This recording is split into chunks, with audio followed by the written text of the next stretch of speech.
صباح الخير. صباح النور. صباح الخير يا زين. صباح النور. انتوا رايحين فين كده؟ رايحين المدرسة. رايح فين يا زين؟ ايه؟ المدرسة؟ طيب ماشي، هتوحشوني. كمان.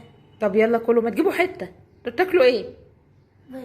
ما تجيب حتة. بدل اللي انت سألتني في السؤال اللي حاجة لازم نستخدمها بس لازم نكسرها. طب يلا حبايبي كلوا يلا. ألف هنا وشفا. باي. باي. باي حبايبي، مع السلامة. هاتولي حاجة حلوة. حاضر. يلا باي. يلا باي.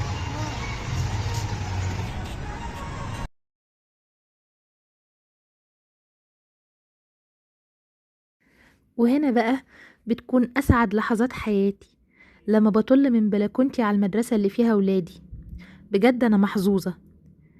في المبنى ده من تحت قاعة زين، وفوق بالظبط قاعة محمد. ببقى سعيدة جدا لما ببص عليهم في البريك. بحس ان انا حاسة اني عايشة في لحظة امان وهم تحت نظري. ربنا يرزق كل ام يا رب بالامان ده. وطبعا دي ابراج الحمام صحابي. لازم اقوم من النوم اصبح عليهم. الحمد لله على السلامة. هقعد بقى استناهم لما يجوا من المدرسة. وحشتوني. وانت كمان. وحشتوني خالص. عملتوا ايه النهارده؟ كنا حلوين. ازاي كان شاطر ما عيطش. انت ما عيطتش النهارده؟ شطور.